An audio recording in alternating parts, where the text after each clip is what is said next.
Okay, ladies and gentlemen, dear professors and students, we are group Glambition. Welcome to BBC. This is Culture Show. Okay, thanks for your screaming. Actually, those beautiful girls screaming are my teammates. And I am your lovely MC Leo, and we have two analysts, one employee, one producer, and one journalist. And basically, we are going to follow the structure to deliver the presentation, and we are going to present the case of Huawei. Okay, so I'm going to say ladies and gentlemen once again. Ladies and gentlemen, welcome to BBC broadcast of Business Culture. I'm your host, Leo. And today, we are going to present the case of Huawei. Why we do this program? This is because we have noticed there are so many Chinese managers. They don't have a concept of corporate culture. And we also noticed during the financial crisis, those companies without strong corporate culture failed and went bankruptcy. But in contrary, those companies with strong corporate culture not only survive, but also thrive through the financial crisis. So we think it is quite necessary to spread our ideas of corporate culture. And Huawei is one of those companies who has strong corporate culture. Huawei was established in 1987, and its CEO and founder Ren Zhengfei was once the military officer in China. And Huawei was one of the leading company in telecom industry, and it provides services like global services, telecom networks, and a smartphone and other electronic devices. What is extraordinary is Huawei's performance during the financial crisis. Compared to its competitors, most of Huawei's competitors lost part of its markets or the sales during the financial crisis, but Huawei, in country, has increased its sales by 46% compared with the year 2007. That is just extraordinary. And 75% of Huawei's sales was contributed from the foreign markets. So today we send one of our journalists to interview with Huawei's top management, and I'm going to use my little devices to connect with my lovely journalist, Becky. Hello, Becky. Could you report your result of your interview? Hello, Leo. Well, Huawei has a special culture. You might have heard of wolf culture, but you may not know that it originates from Huawei. You might have heard that working in Huawei is stressful, but you may not know that employees will even put a bet into their office for working overtime. So, generally speaking, Huawei has a strict and harsh culture. However, it is also famous for increasing its working efficiency. So now let's follow me and have a look at Huawei's culture. The first one is wolf culture. It is one of the main competitive advantages of Huawei. Wolf has a strict survival environment. They have strong competitors and relatively limited resources. They are also famous for their sharp sense of smell, aggressive and tireless performance, and also they work together. Ren Zhengfei pointed out that in Huawei, employees should act like wolves. They are sensitive of competitors' movements and market changes. They always occupy the advantage and take the initiative. Besides, they are not afraid of losing. They always fighting with their competitors. What's more, they work as a team. In Huawei, every one project fail, each department will be punished. The second culture is military culture. Huawei has many rules, and it also has discipline and regulations to make sure the rules are performed well. There is a meeting held in Shenzhen. 3,000 Huawei employees attended it. During the meeting, no one chatted, no cell phone rang, and after the meeting, no one left a piece of garbage. From this case, you can see how well rules are performed. However, Huawei doesn't squeeze its employees. Employees have very good welfare. Everyone in Huawei has the chance to buy Huawei stock, and the share bonus is over 70% a year. The icing on the cake, the CEO Ren Zhengfei has only 1.4% share. Huawei is always generous to its employees. The third culture is cushion culture, as I have mentioned. Huawei employees will put a cushion into their office. Whenever they feel tired, they will have a rest on it and then go back to work. So in this culture, you can also see how stressful working in Huawei. However, you can also see the equality because there is no special treatment for top management. Everyone works the same. The fourth culture, concentration.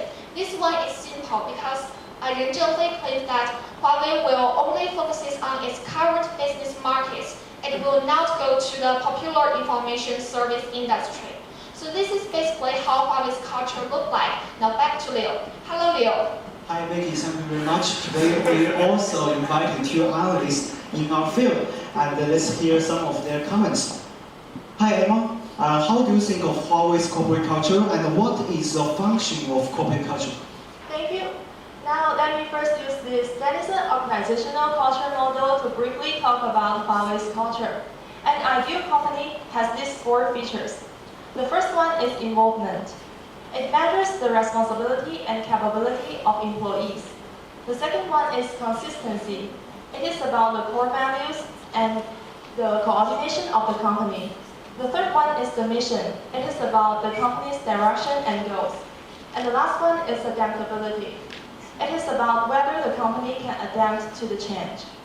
From what the journalist said, I think some of the Huawei's culture satisfy each of them. So now let me analyze the functions of corporate culture and its application in Huawei. First function is the guiding. Only when the company has a specific business philosophy and an objective can its employees, including the managers, work together towards it. For Huawei, with this specific philosophy and objective, its employees has made efforts towards it and they realize it. The second function is motivating. If the common values are shared among the employees, they can realize their self-worth, which is the highest level of their needs. And with this, they can realize their enthusiasm, activeness, and creativity. For Huawei, we can use this Maslow's 5 needs hierarchy to analyze it. Since the Huawei offers high salaries to its employees, it satisfies their physiological needs. And since Huawei offers bonus for those employees who make special contribution to the company, this satisfies the self-esteem. So with the measures Huawei has taken with this culture, the employees are motivated and work hard to realize this. The third function is the constraint. It takes effect through the management system and ethical behavior. For Huawei, we can see this from the military culture through the eliminating system and its work culture through the matrix management. This is the method in which every department should work closely with each other to solve the problem quickly. The last function is the cohesion.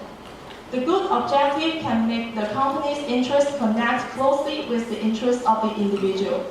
For Huawei, we can see this from its work culture because Huawei focuses on its teamwork.